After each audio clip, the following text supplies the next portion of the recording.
welcome into the 5 of 6 golf show. Rick, it feels a little bit like new shoes, dude. It's a little bit odd. We haven't done this for a while. We took a nice long break once the PGA season had kind of wrapped up. I mean, even through the playoffs, which I think you and I both kind of feel the same way with that deal, where it's not a ton of fun to bet like 30-man fields. It's not fun DFS. So taking that off, taking the swing season off, and now basically launching back into what was the Tournament of Champions, now just the Sentry in Maui.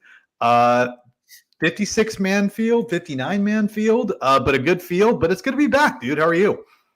Good, man. I like taking a nice little break from golf after the Open Championship. I don't really care about the playoffs or whatever. I mean, I'll still watch golf and play DFS or whatever, but for me, golf season ends at the end of the Open Championship, and then it picks back up tomorrow. Everything in between, that's all about football for me. That's all I really care about from September to January is football season, and then we get back into golf. I like January because we get golf and football, playoff football, and the beginning of the season for golf. So it's a nice month. The month of January, and then once football season's over, it's full blown golf through the majors. Yeah, it's kind of nice. I have to admit, this is probably my favorite time of year. We get the West Coast swing with golf, so you and I have an opportunity to go watch him play at PGA West and at Torrey. So this is probably my funnest time of year as well. You being a diehard Ravens fan, you and Chris on this Nickel City Mafia Buffalo Bills channel, right?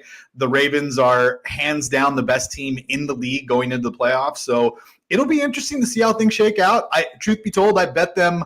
I can't remember. I bet them right after a loss, and their odds dropped to like 9-1. I hit them. I bet the Niners to win the Super Bowl as well during their 4-game slide and got them at like 11-1, which I feel really good about both numbers right now because it seems like both teams are peaking at the right time. Yeah. I mean, I'm not gonna count my chickens until they hatch, but we still got to win 3 more games. We get a nice little 2-week break now. Take some rest, get healthy. But we saw the Orioles do this earlier this year. They played awesome during the regular season, then they got swept in the playoffs. So hopefully the Ravens don't do that. Hopefully they make it to Las Vegas. If they do, I will be going for sure to the Super Bowl and have a good time. And hopefully they win the whole thing this year. Yeah, well, as much as I do love football and it is the exciting part of the year, we're not here to talk about football, Rick. We're here to talk about golf. And I guess before we get into that, let's remember to have everybody subscribe to the Nickel City Mafia channel. There is a ton of content going through the channel right now. Obviously, all of football. The Sabres are up and running. We've got all the Discords for the AFC East. And now you and I are back with our weekly show talking golf, DFS, and bets. So don't forget to subscribe and all that. Just kind of falls right into your channel. You can watch it live. You can watch it after the fact. It doesn't matter. It's all, right there for you at your fingertips. But Rick, I mean, this tournament has changed, right? This is probably the best that it's ever been, where prior to this, it was kind of just the guys who had won on the PGA Tour, small man fields, typically pretty good fields because everybody who was playing had won. This year, we get basically 60 guys. Rory's out, so that takes the field down to 59 guys. And it's a super, super strong field with some of the best guys. Other notable guys, which kind of leads us into this a little bit. Jon Rahm, obviously not here. He's no longer on the PGA Tour. He has accepted, I don't know, somewhere north of $400 million to go play on LIV, which is an unfathomable amount of money. But that kind of leads me into the next thing, which is, dude, there was a bunch of stuff that's happened since you and I have talked, right? We've got like the rollback, the PGA and the R&A saying, hey, we're going to reduce the flight of golf balls to help, I guess, bring more courses back into rotation and a number of different items. It's going to affect, obviously, the professional ranks. It'll affect guys like me and you who play because potentially they'll be making everyone play a limited flight golf ball. Obviously, Tiger Woods comes back. We see him in competitive rounds. He plays with his son. He's back in competition. There's speculation about how much he's going to play this year in 2024. We have, like I mentioned, Jon Rahm going to LIV. And now we have Rory, who kind of took a step back from everything at the PGA and said, I'm not any advisory boards. I'm not the mouthpiece for the PGA anymore. I'm done. And now today comes out and says, hey, I get it now. And he walked back a bunch of his comments around, guys going to live and how terrible that was and why they would do it. So there's been a ton of stuff that's happened. I mean, for you, with the offseason, all the stories, the emergence of Ludwig Aberg, I mean, what do you think is the biggest thing going into this year, or maybe the thing that has you the most excited about this year? I mean, the thing that always gets my juices flowing is always Tiger, obviously. I mean, we haven't seen him play well in a while. We haven't seen him play in a while. That's obviously always number one and dear to my heart. I will watch any tournament, any shot he ever hits when he's playing in a tournament until he doesn't play golf anymore. So definitely love the Tiger news. I'm glad that he's back and he's healthy and playing. He played at the Hero, which he didn't look great, but there was a little flashes of brilliance there. But yeah, I mean, I think the biggest thing here is obviously it's the same thing we've been talking about for the last year. It's Live and PGA Tour. Obviously, they reached some sort of agreement on a merger last year, and they've set a timeline, it seems like, this year to actually make progress on those talks. It sounds like it was supposed to be January 1st that they were going to make progress, but it looks like they've backed up that deadline to the Masters. So hopefully by the Masters we get some more answers on when this merger is actually going to happen. I'm hoping that this is the last year of separate tours. I hope starting next year we get the guys back. I mean, I know it sounds weird that John Rahm just left to go to Live, but hopefully we get him back next year, and hopefully we get the other guys back, Brooks and Cam Smith and all the other good players, and Bryson.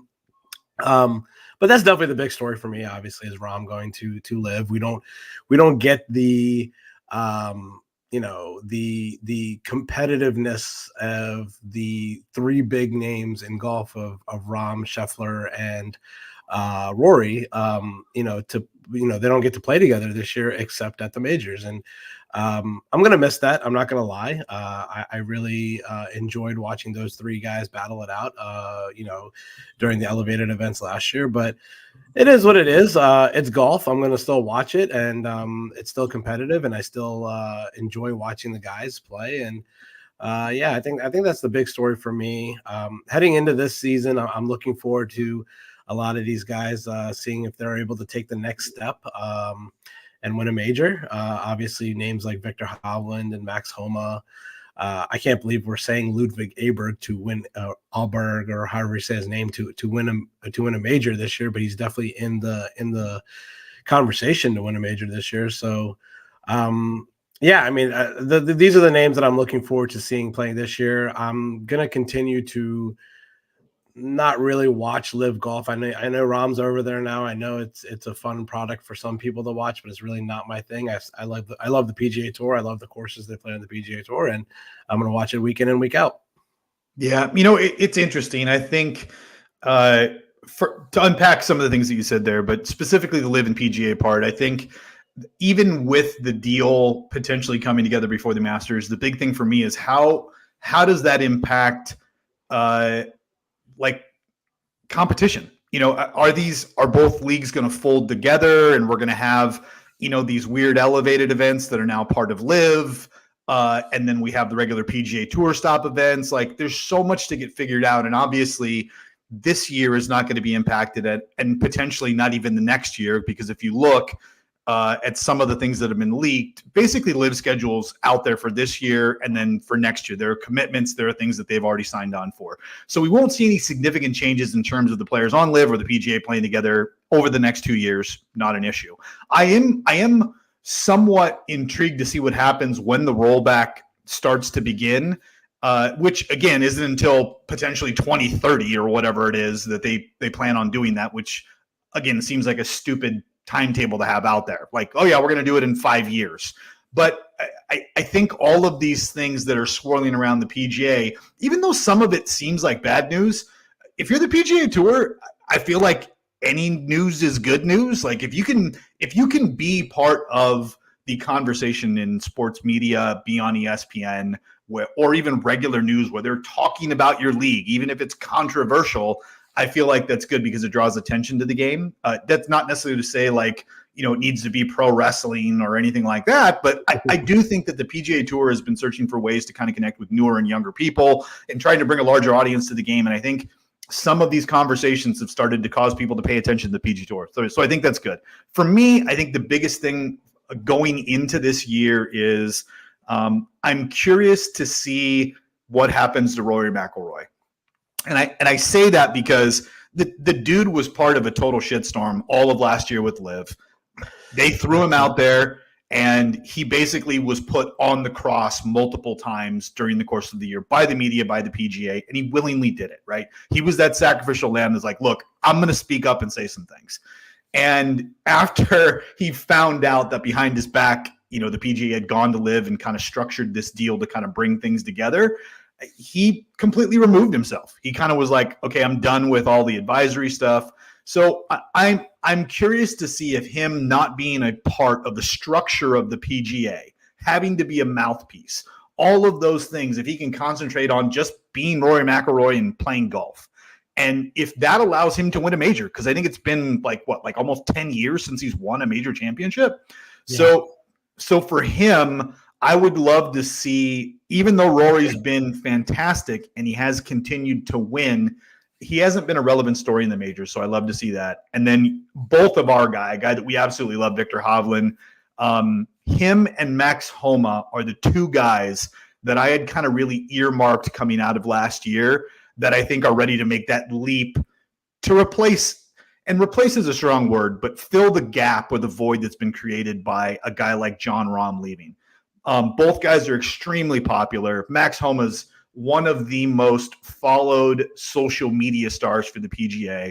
And so I think those guys emerging not only as personalities, but talents and guys who are contending to win major championships, I think also bodes well for the PGA. So I love both those guys. I was super early on the Max Homa train. Like when he won at the Wells Fargo, I was on it and I was like, this dude's going to be a star. There was something about him that I liked, and it just happened that, he has been playing phenomenally. So I think for me that those are probably the big things that I'm looking for is where Rory ends up and hopefully seeing Max Homa or Victor Hovland come home with their first major championship.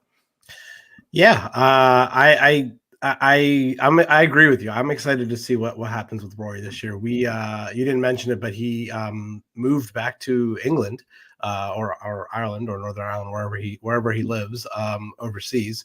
He no longer lives in Florida, so he's going to be obviously taking a step back from the national spotlight, from the media and all that stuff. So I think it's going to be good for him. He like you said, he was in the middle of the entire shitstorm with LIV over the last couple of years, and I honestly feel bad for him. I don't wish to ever be in that position where he was basically the scapegoat, or not the scapegoat, but the main guy that people listen to when it comes to that. And he was being force-fed to say stuff, I think, from Jay Monahan and the people above, and saying, how much he despises LIV and all that stuff. And obviously when he's no longer the president of the player policy board or anything like that. So once he's gone away from those titles and stuff like that, now he's going to say what he actually feels. And he probably, like he said like he said today, he walked back some of those comments he made about LIV, about the people leaving to go to LIV. And, maybe he's kind of regretting not going himself. Who knows? But he's not in a position where he needs that, 300 million that Rahm got or whatever. He's very, very wealthy off himself. So that's not really the most important thing to him. The most important thing to him is winning a major. And I think that this year he definitely can get it done. We can talk about that in a minute, but PGA Championship is coming back to Valhalla, where he won his last major championship. So he's obviously won on that course before. He's played well at Troon before. So I'm excited to see what his year brings. And I think he can get the job done and get a major this year. So we'll look forward to what he does this year. You want to pull that question back up from Mike? Yeah, Mike asked about the limited flight golf balls. He says, if I drive it 300 now, which Mike would have to hit it 3 times to drive the ball 300 yards. But if I hit it 300 now, how far will I drive a limited golf ball? I think the percentages that they were talking about was like 5 to 8% reduction in flight.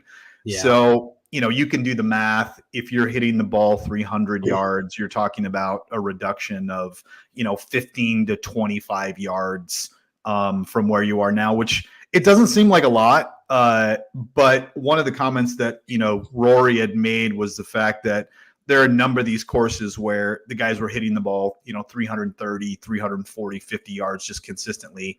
And there's courses that are out of rotation that just they can't, that because of the way the course is designed and how landlocked they are, they can't expand the tee boxes or the landing areas or anything to make the courses playable. And just by making that slight adjustment, you bring a bunch of other courses that could potentially come back into rotation. And I still don't know if they're going to do it. I know they said they will, but I think there's going to be a ton of backlash. And casuals like you and I, like, dude, on the rare occasion that I hit a 300-yard drive, I'm like, oh yeah, I hit the ball 300 yards, right? Like, there's no way I'm going to play a ball that goes 250. Like, I'm just not going to do it. Another thing that I heard the other day, and I sort of agree with, is that we're talking about 2029 or 2030, which is like 5 or 6 years from now. I think that what golf ball companies are going to do is they're going to advance the ball even more, like between now and then when they do the rollback, it's going to be basically back to like what we were hitting right now. Probably. So I think at the end of the day, it's not going to matter at all. I think whatever you're playing right now is probably what you're going to be hitting in 5-6 years. So, and it does affect the amateurs a little bit, but whatever, it is what it is. We'll worry about that when the time comes. Right now, we have a golf tournament that starts tomorrow in Hawaii. That's what I care about. Yeah, exactly. Let's go ahead and jump into the Sentry. It is the first tournament of the year. Like I mentioned, it's a pretty strong field. I mean, there's 60 guys in this field. You're getting the best of the best on the PGA, sans Rory, who never plays in this tournament. This course at Kapalua, I was just in Maui here less than a month ago, went with the family.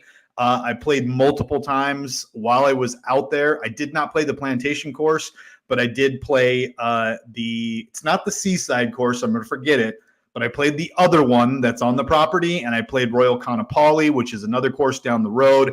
I will tell you, even when the forecast says there's no wind or rain, that can change on a dime. This course has some of the biggest fairways and greens of any of the courses on the PGA Tour. So, ball striking, which usually is a premium, you don't need to be a great ball striker to hit fairways and hit greens here. I mean, the biggest thing that you got to look for is, you need to score in bunches. Cam Smith won this tournament 2 years ago at like 33 under. John Rahm ran away with it last year. One of the narratives around winners at this course is it kind of goes in streaks. And for like 11 straight years, it was nothing but international guys. And then over the last decade, it had been nothing but American guys. And the last two winners were from Australia and Spain. So there's a narrative that it's back to the international guys. I will say this, for me, from a player profile perspective, and again, it's going to sound funny, but he is probably, in terms of the Venn diagram of skill sets, the most, I think, aligned for what I would like. But it's a guy like Taylor Montgomery, who's an elite driver of the golf ball and is a very good putter, because everyone's going to hit greens, everyone's going to hit fairways.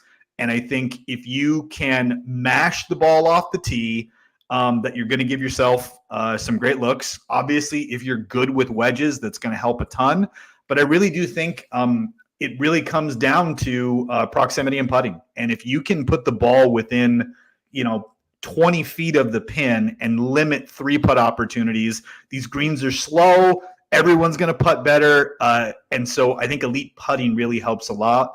I'm not going to be betting Taylor Montgomery or selecting him in DFS in this tournament, but he's not even in the field. He's not even in the field. Yeah, but that kind of guy, and I think Wyndham Clark is probably the elite version of that. Wyndham Clark, absolute stud driving the golf ball, very good on the greens, and I think that's kind of the guy that I'm leaning towards this week. And if anything, if I was to put my finger on one, I'd say it was probably total driving. Like, I want a guy who hits the ball well off the tee this week. I agree with all that. We know how wide these fairways are. We know we remember we also remember the classic DJ almost making a hole in one on par four here. Yeah. So yeah, I mean, driving the ball is huge here. I think iron play is a little underrated here. I think we saw it last year with Colin Morikawa, leading for the majority of the tournament before John Rahm ran him down on Sunday. But iron play is pretty important here. So you want to be good with your wedges in the bucket of like 125 to 150 and stuff like that. So and you just got to make some putts. These greens are slow. I like guys who putt well on slow greens. I think an overall, the guy that has good iron play and good driving of the ball is going to be the guys that I'm looking at this week. Yeah, it's a very long course. Kapalua, the Plantation course, it's I think it's like 7,600 yards. It's something ridiculous like that. But again, massive undulations where you're hitting from huge elevation changes down. You mentioned the DJ shot that he hit on the par 4 here. I think it was like 12 or 13.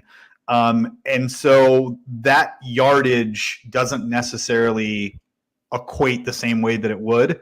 The however to all that is, obviously, we've seen guys who mash the ball off the tee do really, really well here. We've also seen some comp courses in John Deere and Augusta National in terms of these weird funky lies and elevation changes. We see similar guys pop up on the leaderboards. That's not to say that Jordan Spieth is like an auto play here, because it's not Augusta National and it's not, TPC Deal Run. But there are similar skill sets that are needed at all three courses, which is why we see guys tend to float to the top of the leaderboards for all of these. But let's go to the top of the board here. Obviously, Scotty Scheffler, we talked about it off air, maybe the unquestioned number one player on the PGA Tour in the world right now. Rory McIlroy, obviously not in the field. But at the top of the board here, all the way down to 9K, we've kind of got the cream of the crop, a bunch of guys that we've already kind of teased in Hovland and Homa and Morikawa. But where do you think you end up, and where do you think there are opportunities to get some ownership edge on the field? Yeah, like we've talked about before, whenever we talk about ownership, we're always going to talk about, pivots to lower owned guys, because you don't want to, especially in a field like this where it's only 59 guys, you want to, if you're going to be playing in a GPP or a large prize pool or a big field event on DraftKings, you want to get, you don't want to start your lineups like with the really chalky guys, because everyone's going to start their lineups with the really chalky guys. You want to be different. So we do talk about ownership percentages here and places where you can pivot and stuff like that. So up here, from 9K and up, the obvious choices when it comes to chalky guys are going to be Colin Morikawa and Xander Schauffele, which makes sense. They both have incredible course history here. Xander has basically nothing but top 10 and top 5 finishes here. He's won this event before back in 2019. Colin Morikawa has a top 7 finish every year for the last 4 years. He should have won the tournament last year if he didn't choke a little bit on Sunday.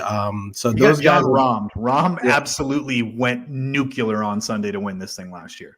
Yeah, absolutely. So as far as that goes, you don't if you're going to play a cash game, sure, you can start your lineup Xander, Morikawa. But if you're going to start a GPP lineup, you don't want to start with those guys. You want to pivot off those guys. A couple of the lower owned guys that I really like up here, Matt Fitzpatrick. I think this course is really well suited for him. He has a 7th place finish here last year. He's really good with his irons. He's good in the wind. Great putter, obviously. So I really, really like Matt Fitzpatrick at 9,500. I do like Scotty up top. He's going to be a little owned. He's going to be owned. I don't think he's going to be under owned or anything, but I definitely like. I would rather go to Scotty here than Xander, to be completely honest with you, just because I just think he just won the hero. I think that Scotty Scheffler, as well as he played last year, as amazing that he played last year, he actually had a kind of a failure for a year. He only won twice, I think. And he could have, he finished top 5 at almost every event. He could have won like 10 times last year, and he only won twice. So I know those wins get lucky on Sundays and stuff like that, but I like Scotty this week, obviously, and I'm you're gonna hear me say that a lot this year. I like Scotty this week. He's obviously the best iron, the best driver of the ball, best overall player in the world at the moment. So, give me some Scotty up top. I'd rather go to him over Xander. The obvious pivot in the 10K and above range is Victor Hovland. He's going to be sandwiched in between Scotty and Xander. He's going to be the lower owned out of the three. So if you start your lineup with Victor Hovland, then you're automatically different at the beginning. So I like Scotty up there, though. I'm not really too into Victor this week, but in the 9K range, I like Matt Fitzpatrick as a pivot. I like Colin Morikawa, but he's too chalky for me. I don't know if I can get there. I'd be more interested in betting him or playing him in one and done or something like that. And the other pivot that I really like up here is going to be, you mentioned him earlier, Wyndham Clark. He doesn't have the great, actually he's never played it before, but he's the overall like type of guy that you're looking for, like someone that is really good off the tee and a good putter. So I think those are my two pivots in the 9K range. Wyndham Clark and Matt Fitzpatrick to get off of a chalky Xander, a chalky Colin Morikawa. And that's who I like. Anyone else you like up here? You got to sell me on some of these other guys up here. Well, I think Cantlay's played well here. He's kind of the forgotten man, even though Cantlay always garners ownership, right? Like Xander, Cantlay, and even Scotty Scheffler, the floor is so high on those guys that it's like when they don't play well, they still top 10. And so I think they garner a ton of ownership. So I could see a case for Cantlay. I mentioned Max Homa. I just think despite the fact that he's never done great here, I mean, he does have a T3 here last year. I would say that I think he's entering a new phase, like I mentioned, of his career. And I look for him to do great things. So I could see Max Homa. You hit the two guys that I love the most, which are Wyndham Clark and Matthew Fitzpatrick up in this range, especially in a field where there's no cut, right? Like there's no danger. Really what it comes down to is, can you build lineups that can score points? And I think, both guys do a pretty good job on a birdie or better rate. And I think that helps a lot where they could outscore position. So even if they finish, T10 to T12, they're likely to outscore their finishing possession versus other guys who finish in those ranges. Fleetwood to me is the other guy that's interesting that no one's really talking about. He's right below Morikawa, who everyone is playing. And it seems like nobody's going to play Tommy Fleetwood this week, which is insane to me because he's usually one of the most popular plays on Fantasy National right now. He's coming in at 10%, right behind Wyndham Clark and your boy Frodo Baggins. What is Brian Harman doing up here? Like, why is he 9,300? I don't get it because he's like 50-1 in the betting market, and Colin Morikawa who at 9,100 is lower price than him, is like 12-1. Like, yeah, is that a mistake? Like, I don't really understand that pricing. Yeah, those I would say Harman and Hatton are probably the two most mispriced guys in the wrong direction. They should be probably in the 8Ks, and Morikawa is the most mispriced guy from a low perspective, right? Right. Like Morikawa should probably be in that Cantlay, Homa, Xander area, and Harman and Hatton should be in the 8Ks. But, here we are, and that's why, to your point, nobody's playing them and everybody's playing Morikawa because it seems like there's so much. I will say this, from a lineup construction standpoint, it seems like looking at the numbers on Fantasy National right now that the most popular builds are Scheffler Morikawa or Xander Morikawa. So Morikawa as the second guy into lineups. And I think if you wanted to use Morikawa, because if you're convinced he's going to win, then that really comes down to construction. And I think if you make Morikawa either the first guy in your lineup, so the most expensive guy, or you make him the third guy in where you do something crazy like Scheffler, Homa, or Scheffler, Wyndham Clark, then Morikawa, I think that's a very unique build where you're using two chalky guys in Scheffler and Morikawa, but because Morikawa is the third guy in, that makes your lineup very, very different than most people. So I think if you're sold on Morikawa as a guy and you're going to use him, you're just going to eat the chalk at 30, 40%, whatever he's owned in your tournaments, like try those lineup construction builds to make yourself a little bit different. Yeah, and to answer Chris's question, Harman is super low, and he's definitely the lowest owned right now out of everyone from 9K and above. He's coming in at right around 6%. So, if you want to get different, put Frodo Baggins in your lineup. And, Yeah, I mean, honestly, like you could do something like you could go Wyndham Clark Fitz Morikawa. Like that's a really unique build where you're going to be completely different than 90% of the field. And the opportunity in a short man field where you're going to see a lot of duplicate lineups contending to win. Like that's a lineup that you're not going to see a lot of people do. So I like that construction. I love Morikawa this week. I just can't I can't bet him in the betting market. Like you mentioned, he's 12 to 16 to 1. That's below my tolerance. And I think when we get into this next tier, there's a lot more value on some guys, both in the betting market and in DFS. Oops, sorry, one too far. Your boy Jay Day. I don't know if you saw him, dude, but he's no longer in Nike. He's now sponsored by Malbon. Have you seen these ads and the shit that he's wearing? No, I haven't seen anything he's wearing. I just saw that he left Nike and he basically was like, I don't know if this is a true quote or not, but I basically saw a quote for him saying that he hated going out there every golf tournament and looking around and seeing a bunch of people dressed up exactly like him. So he was like, I need to wear some different clothes. So he ended his sponsorship with Nike and joined this new clothing brand. So I'm interested to see what he's going to be wearing this week. Yeah, I mean, I would say this. Malbon it's a brand, right? So like a lot of brands do nowadays, they're doing a bunch of collab stuff, right? So, they do collaborations with other brands like Adidas or whatever. But the stuff that they have him in, like, I know it's the new style and maybe it's that I'm getting old, right? But like, he's got like my daughter's 11 and she wears these pants that are like the ones I used to wear when I was in middle school. They're like full blown out, like they're like I could stick my leg in my daughter's pants and have plenty of room, right? That's what his pants look like. His pants are enormous. And like some of the stuff that they have him in, he's dressed like I don't know. He looks ridiculous in my opinion. But I could not. I was absolutely, when I saw him, like an ad with him, I was like, did he gain a bunch of weight? Like he looked fat. And it wasn't that he gained any weight. It was that he had this freaking baggy clothes on and he looked like an idiot. That's funny. I'm Googling it right now because I haven't. Well, there's some stuff again. I'm not Mr. Perfect. So again, please don't take this personally, anybody, but there's like just some stuff like, you're not supposed to wear that. If you look a certain way, it's not going to look right on you, right? Like it looks like super skinny people, you can wear super baggy clothes and it doesn't look that bad. But if you're Jason Day and you're, 5'10", 200 pounds and you wear baggy clothes, you're going to look like you're 5'10", 250. Like it's not a good look. That's just, they might have given him $80 billion and he's not afraid to look like an ass out there on the golf course, which I'm totally fine with. But I'm not a big fan of the switch. I think Nike makes great gear and he can do whatever the hell he wants. He's got enough money to do whatever he wants to do. But the shit they have him wearing, dude, I just was like, when he walked out of the house, was he like, damn, this looks good?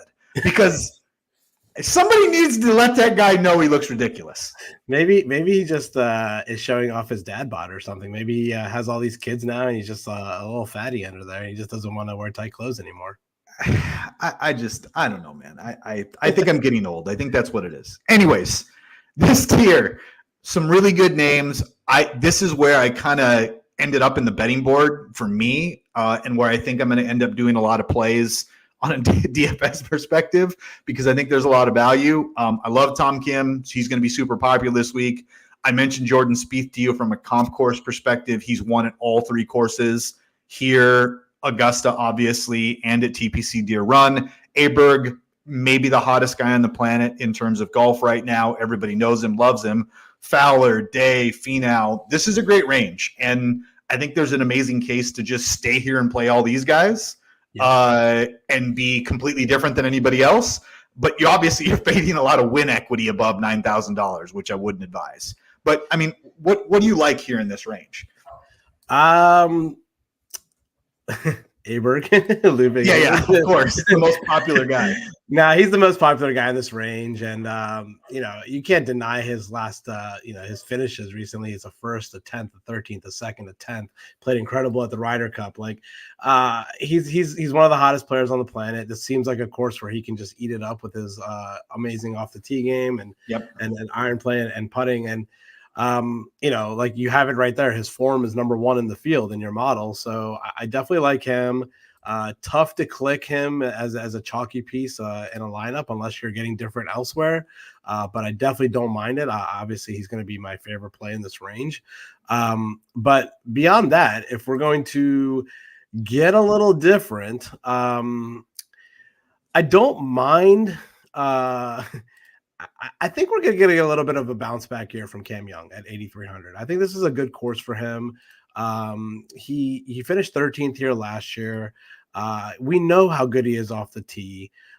He's no longer with Paul Tesori on the back. I actually have no idea who his caddy is now. I'm expecting a bounce back here. I mean, 2 years ago, the guy finished like top 5 in like every major or something like that. He was just like killing it on tour. And then last year he took a step back. I don't know exactly what happened last year. He looked human last year, but I think with a couple of years under his belt, I'm looking for a bounce back performance from him this year. He's coming in, lower. He's obvious pivot from people like Tony Finau, who's chalky, Aberg, who's chalky, Sungjae Im, who's chalky. So if you can squeeze Cam Young into your lineup as a pivot play, I definitely don't mind that at all. I like Finau. He's lower owned out of the chalky guys. He's the lower owned out of the bunch. So I don't mind Finau. Another guy who's looking for a bounce back here this year. He obviously missed the Ryder Cup last year. Did he win last year? I can't remember if he won any tournaments last year or not. But Finau, was that what you were asking about? Finau, I don't think he won last year, but there was a stretch where he won like 3 times over like 6 months. Yeah, he won the Mexico Open last year. Okay, so he won the Mexico Open last year, which is a shit field. Anyway, so he beat John Rahm. He beat John Rahm. He did, and you remember the third guy in that who he beat? I remember it now. Akshay Bhatia, my boy. Oh, yeah, but dude, I love Bhatia this week. That was the final group last year. It was Finau, Rahm, and Bhatia, and Bhatia held his own and finished third, but he was playing good in that group. But I like Finau. Like I was saying, he didn't have the greatest year last year. He didn't win, but didn't make the Ryder Cup team. But I think he's due for a bounce back. So I like him. I like Cam Young. I like Aberg. Other than that, everyone else is kind of a little blah to me. I know Tom Kim's popular. I don't think I can really get to a chalky Tom Kim, even though he finished 5th year last year. I know his form is good right now. I know he's playing well recently, so I get all that. But I think I would rather play Jordan Spieth right below him, who had a lower ownership compared to him. So I think I'd rather play Spieth over Kim. I just like the volatility with Spieth. Give me 4 rounds with Spieth. He's going to make a lot of birdies. He's going to make a lot of bogeys. So good DraftKings score. So anybody else that jumps out at you besides those names I just named, or do you like those guys? I mean, I love Finau. The only other guy that I'm interested in, and it's just because he has good course history. He really didn't do much last year, and which is why I think he's coming in so low owned. Is Sungjae. Sungjae just. I really thought he was going to turn a corner last year. He had played so well, and he just, I don't know, he kind of just was blah. He wasn't missing cuts, but he wasn't really ever contending in tournaments.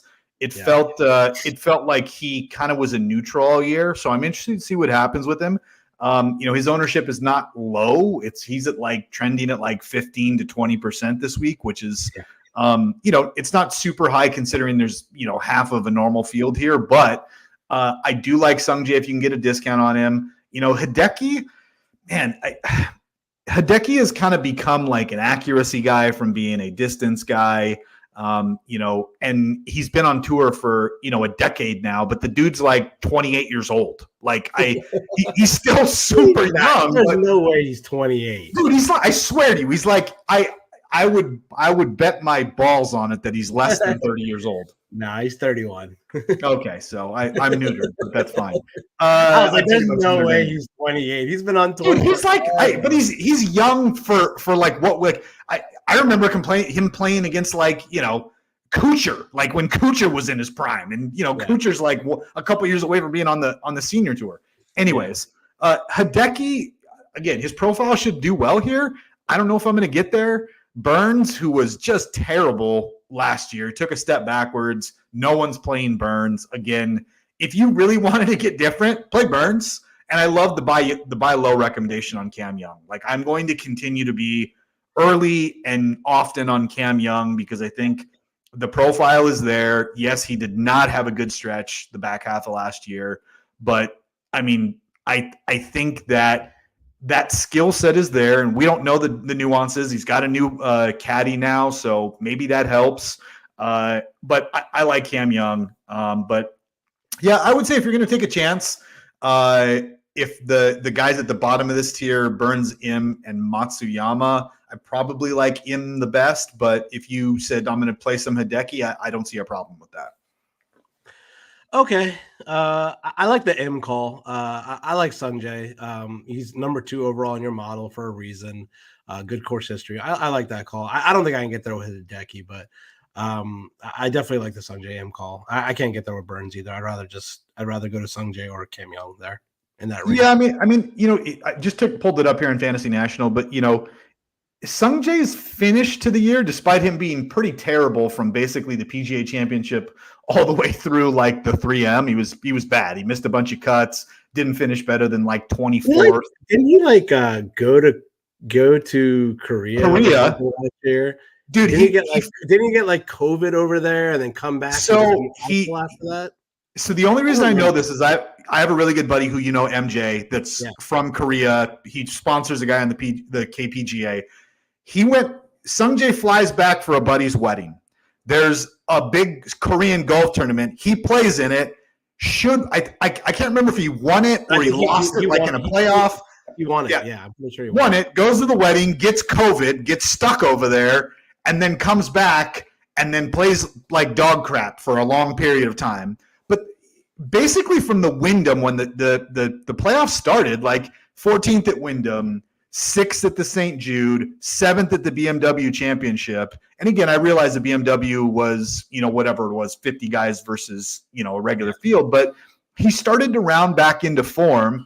He had a 12th place finish at the Zozo, which was kind of middle of the road. But I just feel like he's kind of rounding in the form. And to your point, he's got great course history. Is that the last time he played was a Zozo? Yeah, it was out in Japan at the Zozo. So who won the Zozo? Morikawa. Morikawa won the Zozo. Yeah. So I think there's a case for Sungjae, and I think if you wanted to go all in on him, I think I could get behind that. Okay. I like it. All right, let's go on to the 7Ks. 7Ks, still a star-studded area. The chalk here is Eric Cole. I mean, the dude was, other than winning, I think I bet him every week in the swing season. And you know why he's a chalk, right? No. He's like the 5th best player in the world, dude.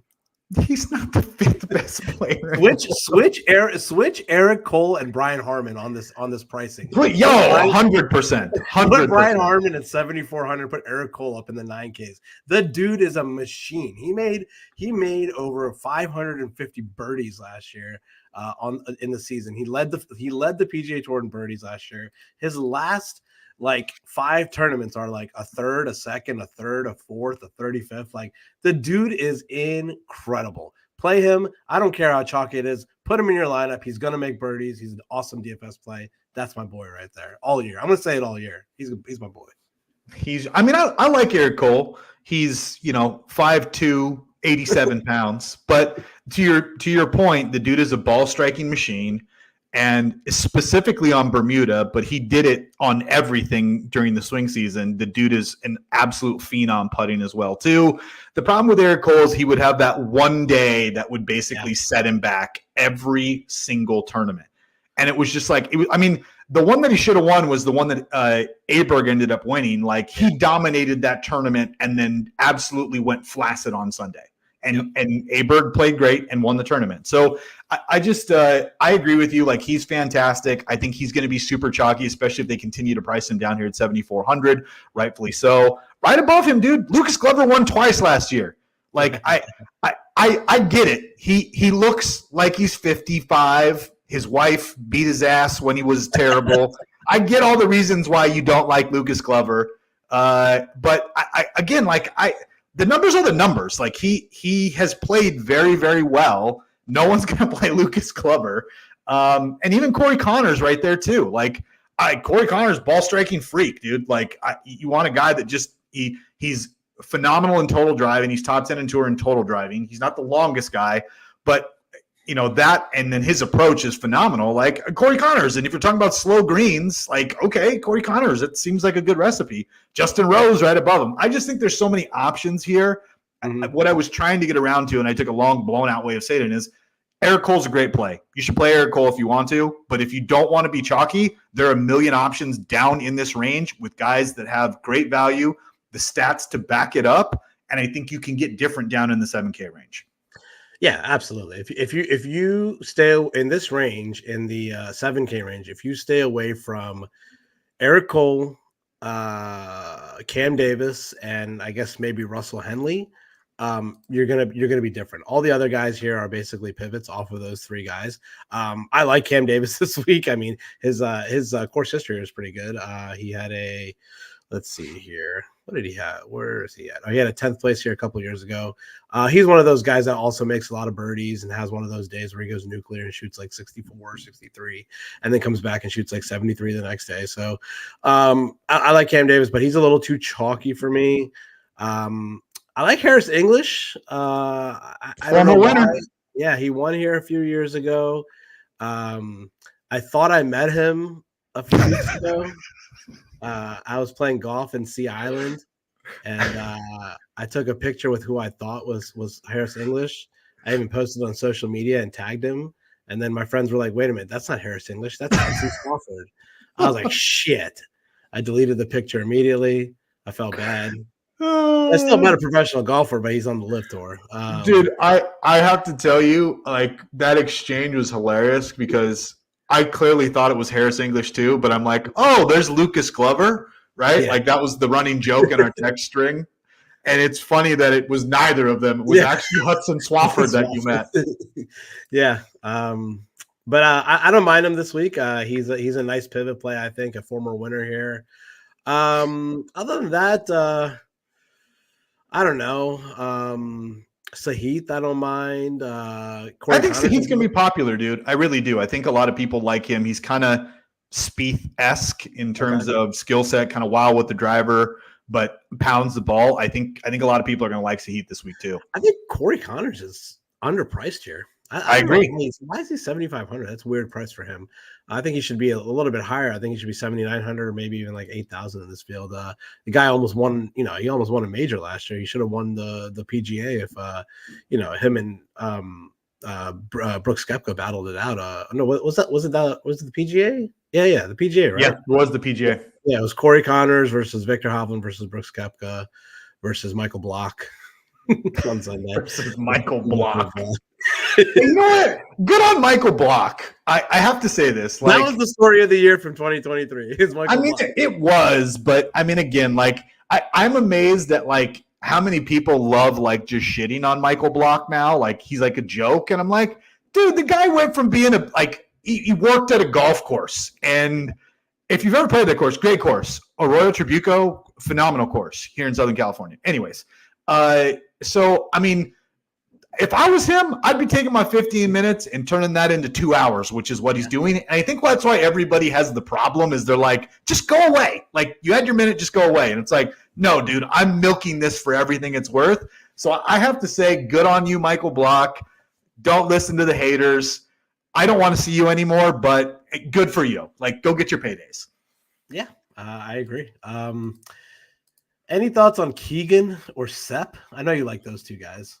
I do. Keegan sucks here. He has traditionally sucked here. So I don't think I can get there with Keegan. I would say I like Sepp. The guys that I like in this area for pivots, there's three guys that I really like. Sepp is one of them. The other one is Denny McCarthy. Denny plays well at TPC Deer Run. And then Adam Hadwin all the way at the bottom. Like, Hadwin's a really good ball striker. He's not a great putter, but again, slow greens, I think that helps. He rates out really, really well in my model. His form has been very good coming into this. And again, we've had a bit of a break, so you don't know if he's been hitting balls or eating turkey legs. But I do like Adam Hadwin a lot. So those would be the three guys that I think out of this range, if you wanted to get funky and different. I think a lot of people are going to play Sahith. I think a lot of people are going to play Kitayama. Oops, looks like I lost Rick. But those would be the guys. Hadwin in particular, I just pulled him up here on Fantasy National. He had a nice little stretch coming out of like the back half of last year into the FedEx St. Jude, and then followed up with the T2 at the Shriners. So I like Hadwin a lot. Rick, it's good to have you back. Sorry. But yeah, I was just saying that I like Hadwin here, and I kind of was going through his form. But those would be the guys: McCarthy, Straka, and Hadwin. A nice pivot I actually like here. He looks like he's going to be like him, and I guess he's going to be one of the lowest owned here is Kurt Kitayama. I mean, he won an elevated event last year. He's great driver of the golf ball. Great driver over the golf ball. I mean, he's one of those guys that can. He can battle it up there with the big boys, but he can also, he can finish DFL too. So I don't mind that out of a DraftKings play. You're going to get 4 rounds out of him no matter what this week. So 7,400. If you don't want to play the chalky Eric Cole, looks like Eric Cole is going to be around 19%, and Kurt Kitayama is going to be around 4.8%. So nice little pivot there, I think. Yeah, no, I totally agree with you. I think if you can steal any of these guys, especially in a field that's got half of the normal amount of golfers in it, if you can get anybody in your lineup that's sub 10%, that's a win. Like, you're going to be different than 90% of the field. So, I think this area provides a lot of options to do that. We named a bunch of them. So yeah, I think it's a great place to kind of make your lineups different and not have to sacrifice too much in terms of win equity or, just, I guess you can get guys with a pretty high floor in the 7Ks. Yep. The 6Ks down in the dumpster, a little bit different story.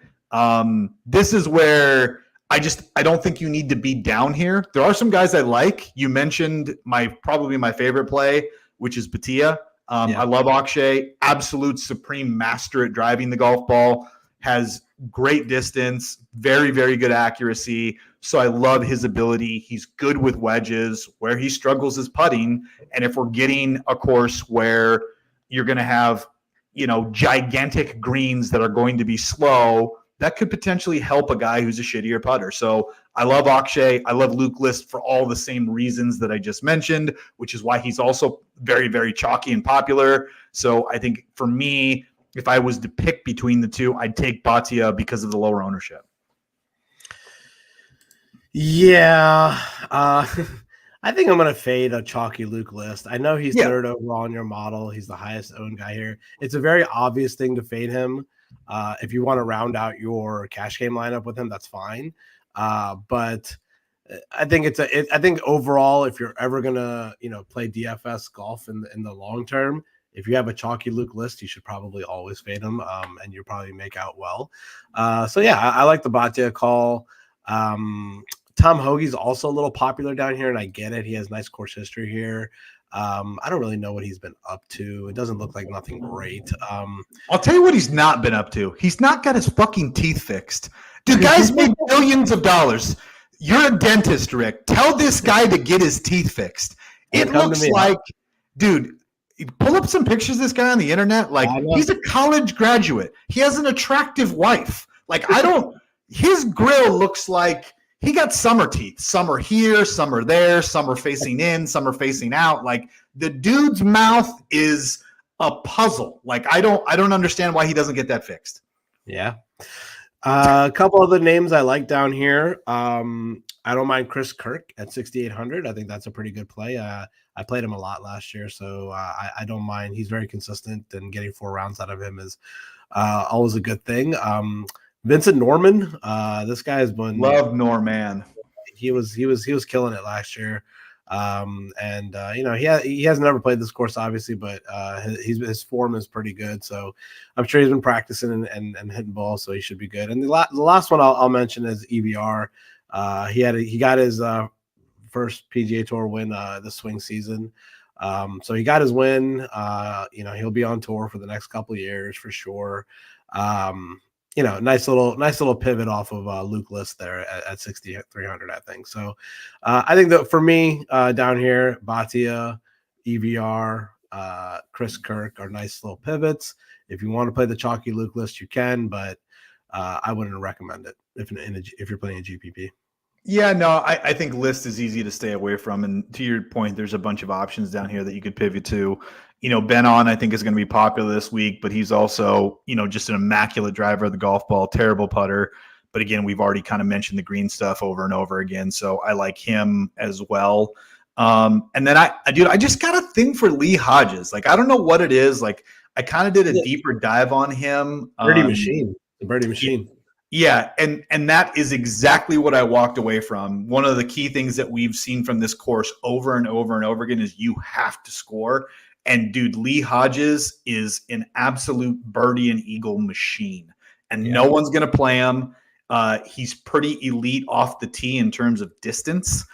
We mentioned the wide fairways and the rough really not being a factor. So again, another kind of boom or bust play in Lee Hodges at 6,500, who I like a lot this week.